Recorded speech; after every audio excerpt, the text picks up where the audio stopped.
Good morning, everyone. My name's Janet Parker, and I'm the Human Resources Manager. We're very happy to welcome you to your new apprenticeship. I hope that the next 6 months will be a positive and enjoyable experience for you. I'd like to start with some general advice about being an apprentice. Most of you have very little or no experience of working for a big organisation, and the first week or so may be quite challenging. There will be a lot of new information to take in, but don't worry too much about trying to remember everything. The important thing is to check with someone if you're not sure what to do. You'll find your supervisor is very approachable and won't mind explaining things or helping you out. You're here to learn, so make the most of that opportunity. You'll be spending time in different departments during your first week, so make an effort to talk to as many people as possible about their work. You'll make some new friends and find out lots of useful information. As well as having a supervisor, you'll each be assigned a mentor. This person will be someone who's recently completed an apprenticeship, and you'll meet with them on a weekly basis. Their role is to provide help and support throughout your apprenticeship. Of course, this doesn't mean they'll actually do any of your work for you. Instead, they'll be asking you about what goals you've achieved so far, as well as helping you to identify any areas for improvement. You can also discuss your more long-term ambitions with them as well. Before you hear the rest of the talk, you have some time to look at questions 15 to 20.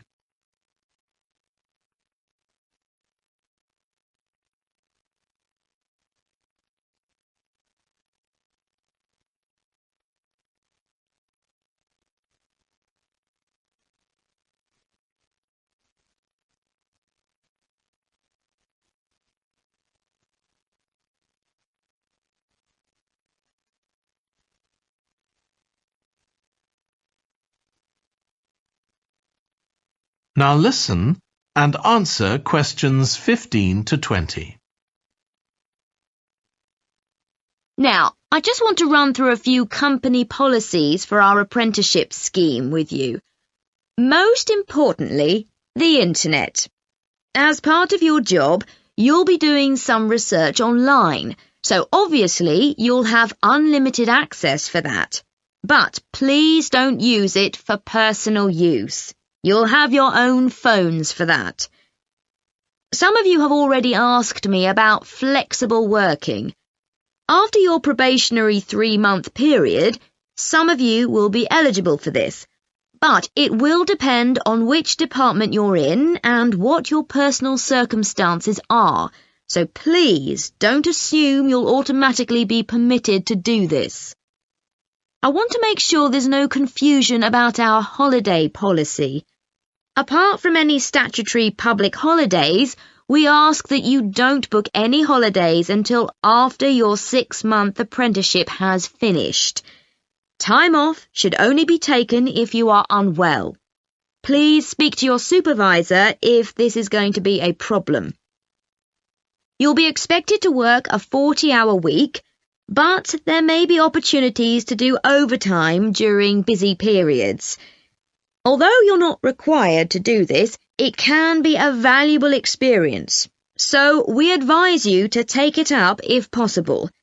Obviously, we understand that people do have commitments outside work, so don't worry if there are times when you are unavailable. As you know, we don't have a formal dress code here. You may wear casual clothes as long as they're practical. And the only restriction for shoes we have is on high heels for health and safety reasons. Comfortable shoes like trainers are preferable.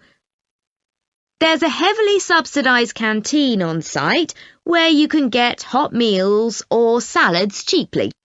Snacks and drinks are also provided, so we've decided to introduce a no-packed lunch policy. This is partly to encourage healthy eating at work, and partly to stop people from eating at their workstation, which is unhygienic. Okay, moving on to... That We'll be arriving at Branley Castle in about 5 minutes. But before we get there, I'll give you a little information about the castle and what our visit will include. So, in fact, there's been a castle on this site for over 1100 years. The first building was a fort constructed in 914 AD for defence against Danish invaders by King Alfred the Great's daughter, who ruled England at the time. In the following century, after the Normans conquered England, the land was given to a nobleman called Richard de Vere, and he built a castle there that stayed in the de Vere family for over 400 years. However, when Queen Elizabeth I announced that she was going to visit the castle in 1576, it was beginning to look a bit run down. And it was decided that rather than repair the guest rooms, they'd make a new house for her, out of wood, next to the main hall. She stayed there for 4 nights, and apparently it was very luxurious. But, unfortunately, it was destroyed a few years later by fire. In the 17th century, the castle belonged to the wealthy Fennis family, who enlarged it and made it more comfortable. However, by 1982, the Fennis family could no longer afford to maintain the castle, even though they received government support, and they put it on the market. It was eventually taken over by a company who owned a number of amusement parks. But when we get there, I think you'll see that they've managed to retain the original atmosphere of the castle. When you go inside, you'll find that in the staterooms, there are lifelike moving wax models dressed in costumes of different periods in the past, which even carry on conversations together. As well as that, in every room, there are booklets giving information about what the room was used for and the history of the objects and furniture it contains. The castle park's quite extensive. At one time, sheep were kept there, and in the 19th century the owners had a little zoo with animals like rabbits and even a baby elephant. Nowadays the old zoo buildings are used for public displays of paintings and sculpture. The park also has some beautiful trees, though the oldest of all, which dated back 800 years, was sadly blown down in 1987. Now, you're free to wander around on your own until 4:30, but then, at the end of our visit, we'll all meet together at the bottom of the Great Staircase. We'll then go on to the Long Gallery, where there's a wonderful collection of photographs showing the family who owned the castle 100 years ago having tea and cakes in a conservatory. And we'll then take you to the same place, where afternoon tea will be served to you. Before you hear the rest of the talk, you have some time to look at questions 16 to 20.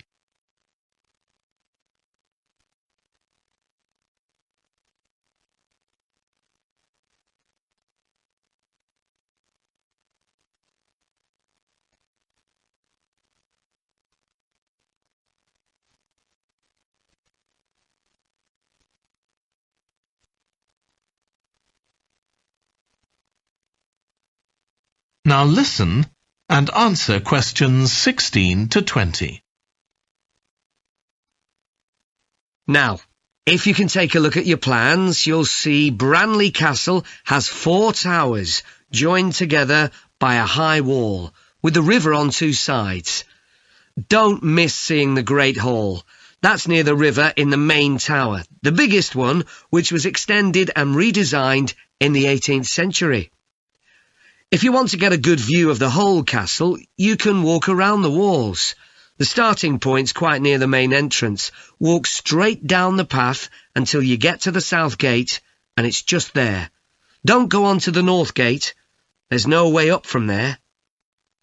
There'll shortly be a show in which you can see archers displaying their skill with a bow and arrow. The quickest way to get there is to take the first left after the main entrance and follow the path past the bridge. Then you'll see it in front of you at the end. If you like animals, there's also a display of hunting birds, falcons and eagles and so on. If you go from the main entrance in the direction of the south gate, but turn right before you get there instead of going through it, you'll see it on your right, past the first tower. At 3 p.m, there's a short performance of traditional dancing on the outdoor stage. That's right at the other side of the castle from the entrance and over the bridge. It's about 10 minutes walk or so. And finally, the shop. It's actually inside one of the towers, but the way in is from the outside. Just take the first left after the main entrance, go down the path and take the first right. It's got some lovely gifts and souvenirs. Right, so we're just arriving. Good morning. My name's Lucy Crittenden, and I'm the Director of Operations for an organisation that arranges volunteering in this part of the country. I'm hoping I can persuade one or two of you to become volunteers yourselves. Let me start by briefly explaining what we mean by volunteering. Volunteers are teenagers and adults who choose to spend some time unpaid helping other people in some way. Most volunteers devote 2 or 3 hours to this every week, while a few do much more. The people they help may have physical or behavioural difficulties, for example. Volunteers can do all sorts of things, depending on their own abilities and interests. If they're supporting a family that's struggling, for example, they may be able to give them tips on cooking, or recommend how to plan their budget, or how to shop sensibly on their income. They might even do some painting or wallpapering, perhaps alongside any members of the family who are able to do it. Or even do some babysitting, so that parents can go out for a while. The benefit from volunteering isn't only for the people being helped. Volunteers also gain from it. They're using their skills to cope with somebody's mental or physical ill health, and volunteering may be a valuable element of their CV when they're applying for jobs. Employers usually look favourably on someone who's given up time to help others. Significantly, most volunteers feel that what they're doing gives them a purpose in their lives. And in my opinion, they're lucky in that respect, as many people don't have that feeling. Before you hear the rest of the talk, you have some time to look at questions 15 to 20.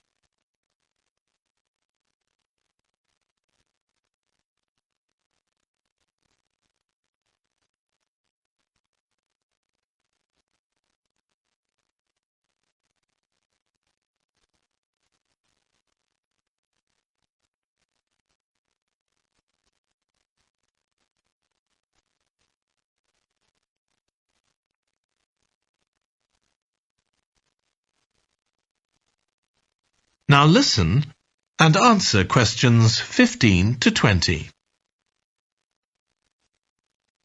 Now I'd like to tell you what some of our volunteers have said about what they do, to give you an idea of the range of ways in which they can help people.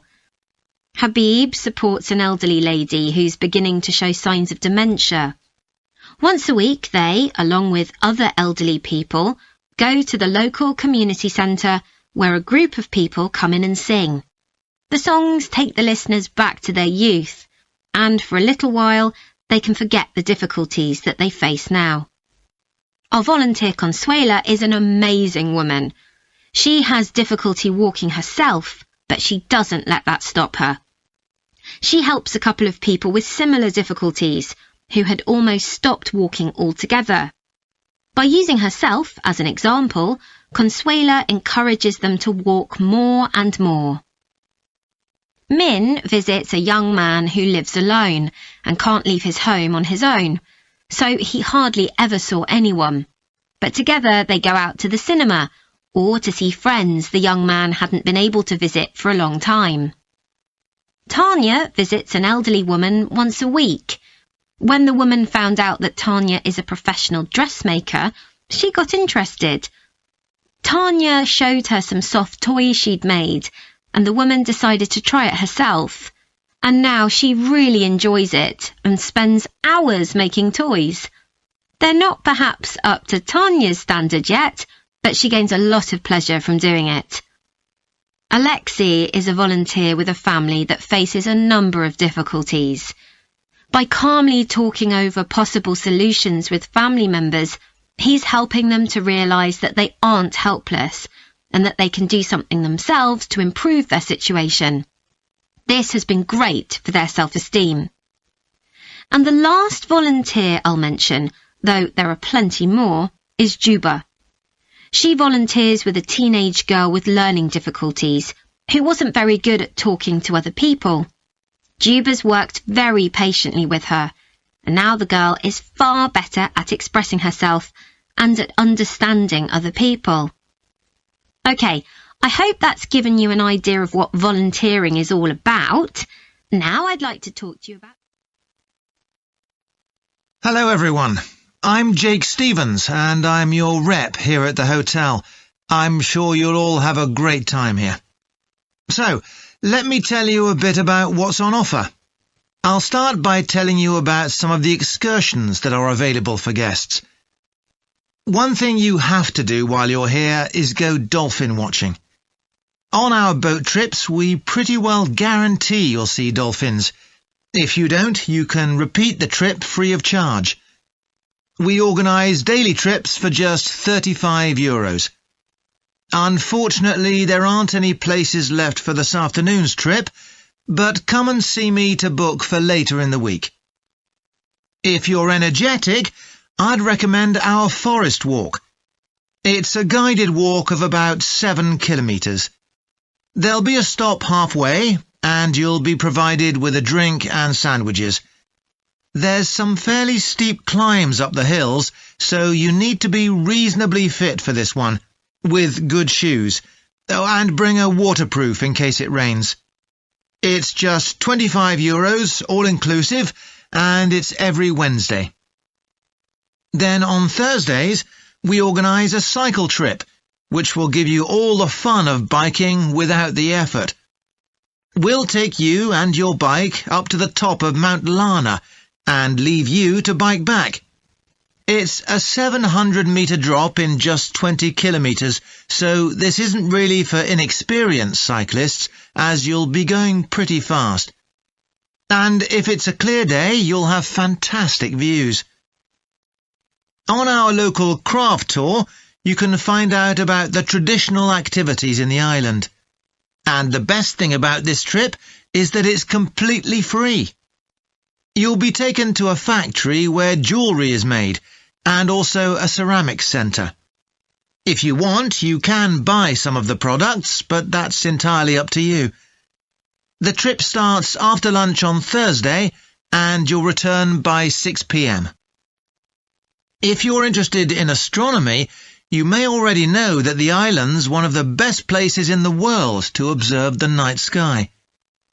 We can offer trips to the observatory on Friday for those who are interested. They cost €90 per person, and you'll be shown the huge telescopes and have a talk from an expert who will explain all about how they work. Afterwards, we'll head down to Sunset Beach, where you can have a dip in the ocean if you want, before we head off back to the hotel. Finally, there's horse riding. This is organised by the Equestrian Centre over near Playa Cortino, and it's a great experience if you're a keen horseback rider, or even if you've never been on a horse before. They take you down to the beach, and you can canter along the sand and through the waves. It costs €35, and it's available every day. Before you hear the rest of the talk, you have some time to look at questions 17 to 20.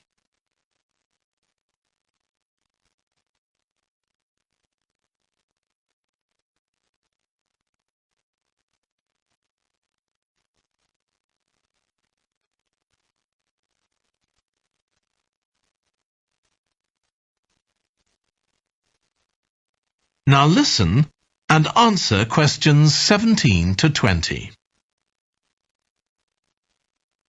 So, There's plenty to do in the daytime, but what about nightlife?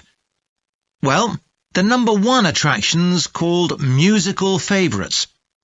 Guests enjoy a 3-course meal and unlimited free drinks, and watch a fantastic show, starting with musicals set in Paris, and then crossing the Atlantic to Las Vegas, and finally Copacabana. At the end, the cast members come down from the stage, still in their stunning costumes, and you'll have a chance to chat with them. It's hugely popular, so let me know now if you're interested, because it's no good leaving it until the last minute. It's on Friday night. Tickets are just €50 each, but for an extra €10 you can have a table right by the stage. If you'd like to go back in time, there's the Castle Feast on Saturday evening. It's held in a 12th century castle, and you eat in the great courtyard, with ladies in long gowns serving your food. You're given a whole chicken each, which you eat in the medieval way, using your hands instead of cutlery. And you're entertained by competitions where the horseback riders attempt to knock one another off their horses. Then you can watch the dancers in the ballroom and join in as well if you want. OK, so now if anyone has... Good evening, everyone. My name's Phil Sutton, and I'm chairman of the Highways Committee. We've called this meeting to inform members of the public about the new regulations for traffic and parking we're proposing for Granford. I'll start by summarising these changes before we open the meeting to questions. So, why do we need to make these changes to traffic systems in Granford? Well, we're very aware that traffic is becoming an increasing problem. It's been especially noticeable with the increase in heavy traffic while they've been building the new hospital. But it's the overall rise in the volume of traffic of all kinds that's concerning us. To date, there's not been any increase in traffic accidents, but that's not something we want to see happen, obviously. We recently carried out a survey of local residents, and their responses were interesting. People were very concerned about the lack of visibility on some roads due to cars parked along the sides of the roads. We'd expected complaints about the congestion near the school when parents are dropping off their children or picking them up. But this wasn't top of the list, and nor were noise and fumes from trucks and lorries, though they were mentioned by some people. We think these new traffic regulations would make a lot of difference, but we still have a long way to go. We've managed to keep our proposals within budget, so they can be covered by the council. But, of course, it's no good introducing new regulations if we don't have a way of making sure that everyone obeys them. And that's an area we're still working on with the help of representatives from the police force. Before you hear the rest of the talk, you have some time to look at questions 14 to 20.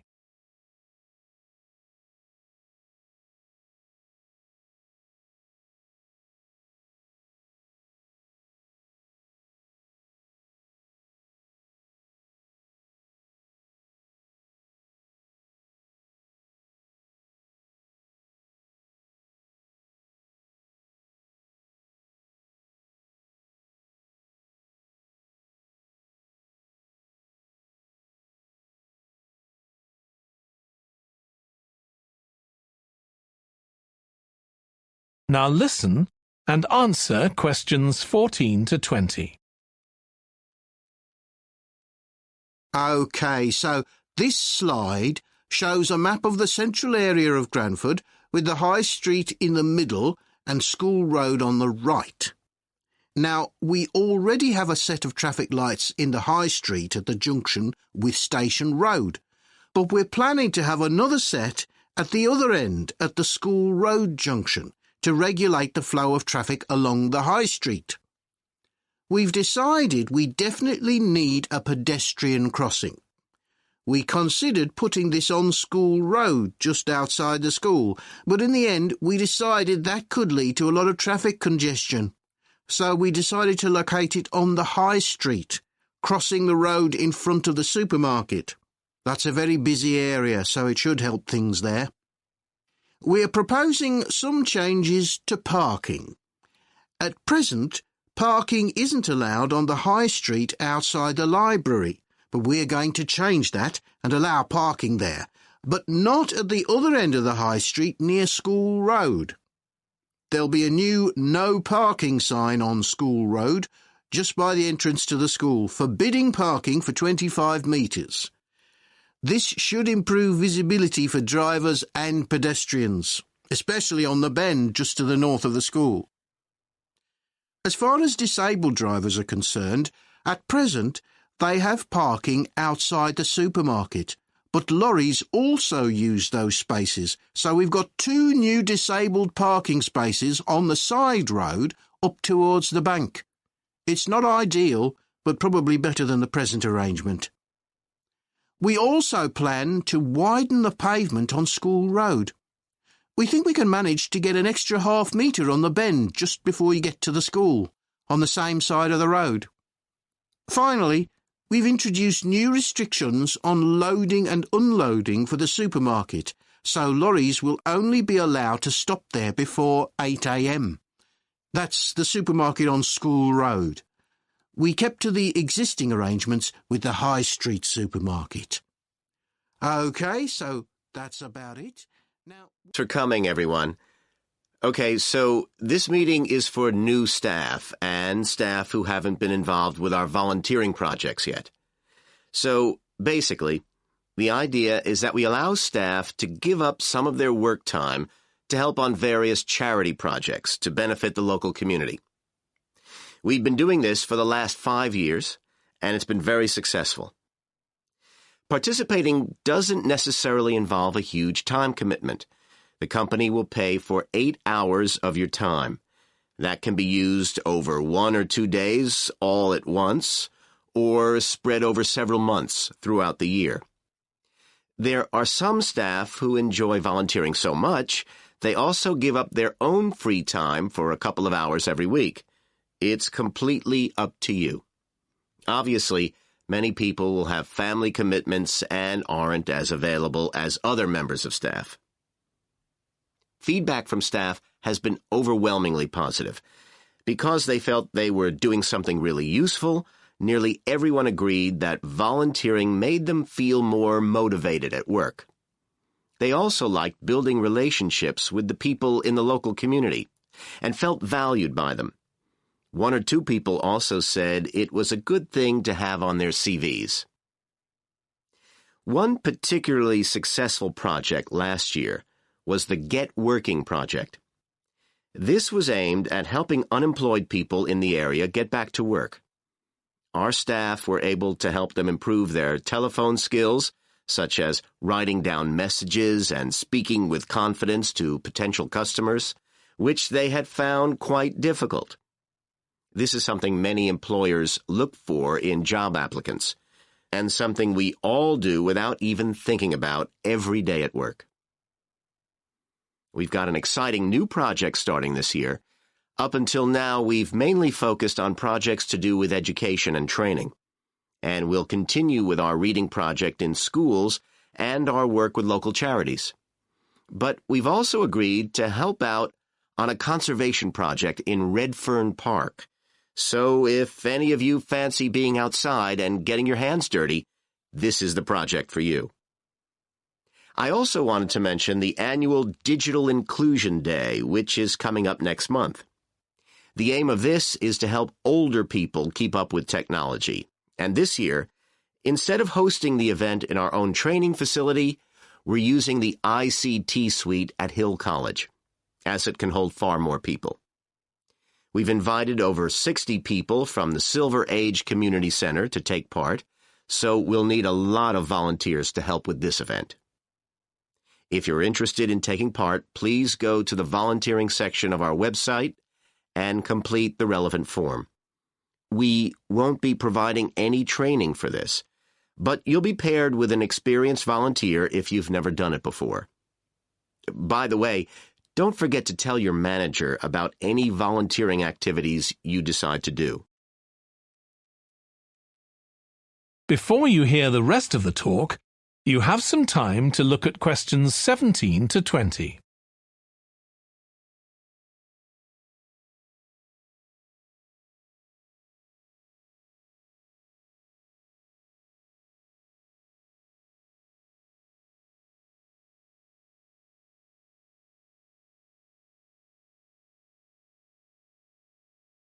Now listen and answer questions 17 to 20.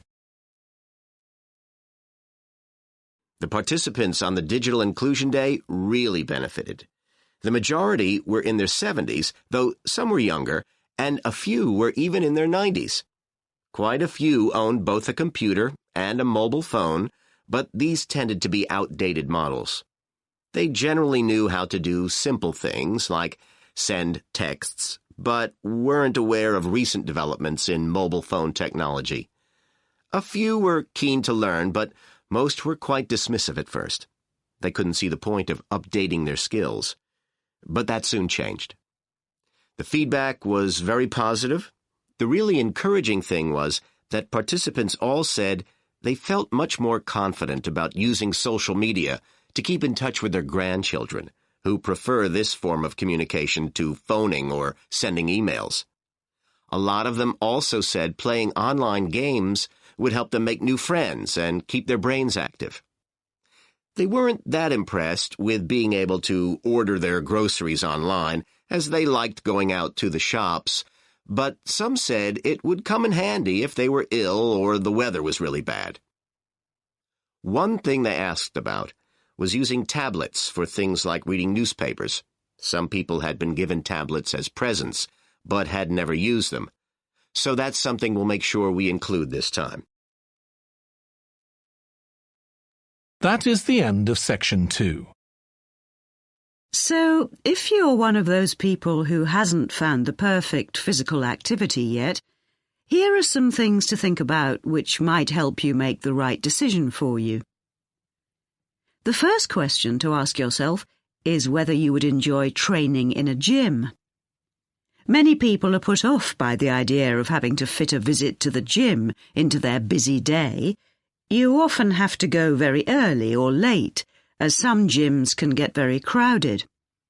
But with regular training, you'll see a big difference in a relatively short space of time. Running has become incredibly popular in recent years. That's probably got a lot to do with the fact that it's a very accessible form of exercise.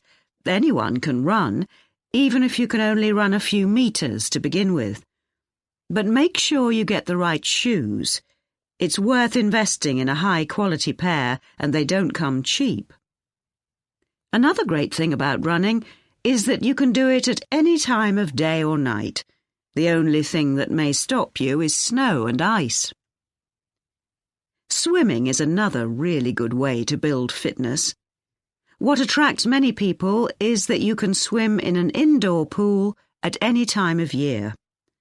On the other hand, it can be quite boring or solitary. It's hard to chat to people while you're swimming lengths. Cycling has become almost as popular as running in recent years. That's probably because, as well as improving their fitness, many people say being out in the fresh air in a park or in the countryside can be fun, provided the conditions are right, of course. Only fanatics go out in the wind and rain. Yoga is a good choice for those of you looking for exercise which focuses on developing both a healthy mind and body. It's a good way of building strength, and with the right instructor, there's less chance of hurting yourself than with other more active sports. But don't expect to find it easy. It can be surprisingly challenging, especially for people who aren't very flexible. Getting a personal trainer is a good way to start your fitness program. Obviously, there can be significant costs involved, but if you've got someone there to encourage you and help you achieve your goals, you're less likely to give up. Make sure you get someone with a recognised qualification, though, or you could do yourself permanent damage. Before you hear the rest of the radio programme, you have some time to look at questions 17 to 20.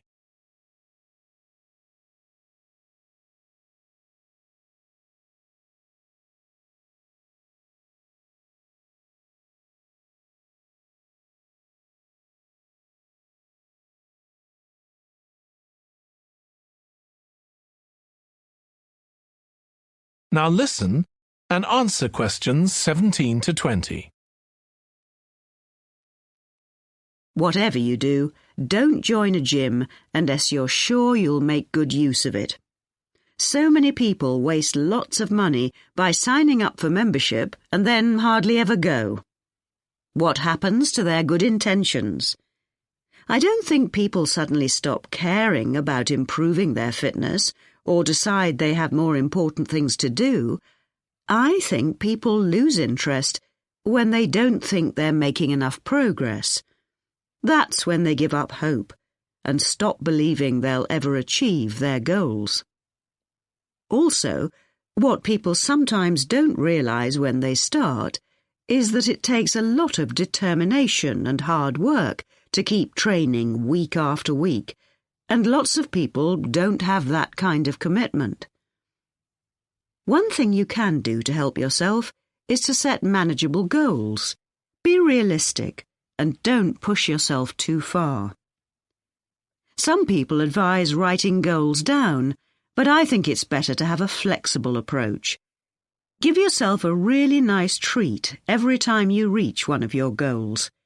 And don't get too upset if you experience setbacks. It's a journey. There are bound to be difficulties along the way. That is the end of section 2. You now have half a minute to check your answers. Hi everyone, welcome to the Snow Centre. My name's Annie. I hope you enjoyed the bus trip from the airport. We've certainly got plenty of snow today. Well, you've come to New Zealand's premier snow and ski centre, and we've a whole load of activities for you during your week here. Most visitors come here for the cross-country skiing, where you're on fairly flat ground for most of the time, rather than going down steep mountainsides. There are marked trails, but you can also leave these and go off on your own, and that's an experience not to be missed. You can go at your own speed. It's great aerobic exercise if you really push yourself. Or, if you prefer, you can just glide gently along and enjoy the beautiful scenery. This afternoon, you'll be going on a dog sled trip. You may have seen our dogs on TV recently racing in the Winter Sled Festival. If you want, you can have your own team for the afternoon and learn how to drive them, following behind our leader on the trail. Or if you'd prefer, you can just sit back in the sled and enjoy the ride as a passenger. At the weekend, we have the team relay event, and you're all welcome to join in. We have a local school coming along, and a lot of the teachers are taking part too.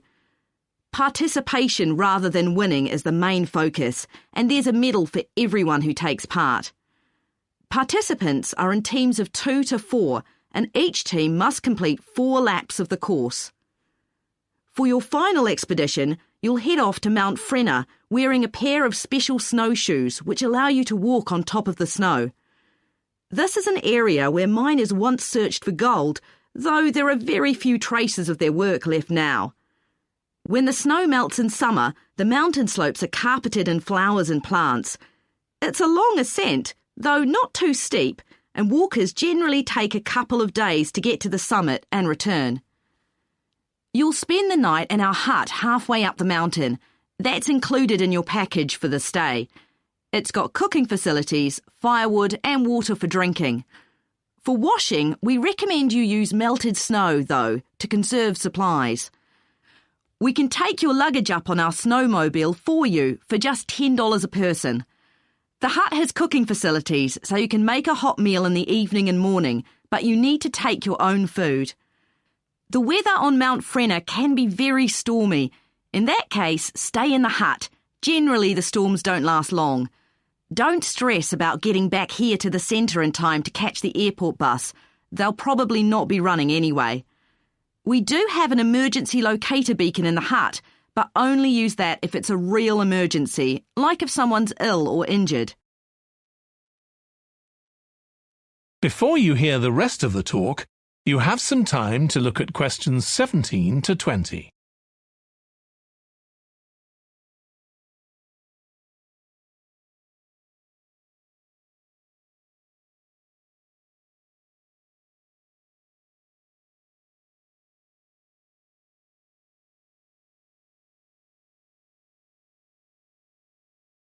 Now listen and answer questions 17 to 20. Now, let me tell you something about the different ski trails you can follow during your stay here. Highland Trail's directly accessible from where we are now. This trail's been designed to give first-timers an experience they'll enjoy regardless of their age or skill, but it's also ideal for experts to practice their technique. Then there's Pine Trail. If you're nervous about skiing, leave this one to the experts. You follow a steep valley looking right down on the river below. Scary! But if you've fully mastered the techniques needed for hills, it's great fun. Stony Trail's a good choice once you've got a general idea of the basics. There are 1 or 2 tricky sections, but nothing too challenging. There's a shelter halfway where you can sit and take a break and enjoy the afternoon sunshine. And finally, Losers Trail. This starts off following a gentle river valley, but the last part is quite exposed, so the snow conditions can be challenging. If it's snowing or windy, check with us before you set out to make sure the trail's open that day. Right, so now if you'd like to follow me, we'll get started.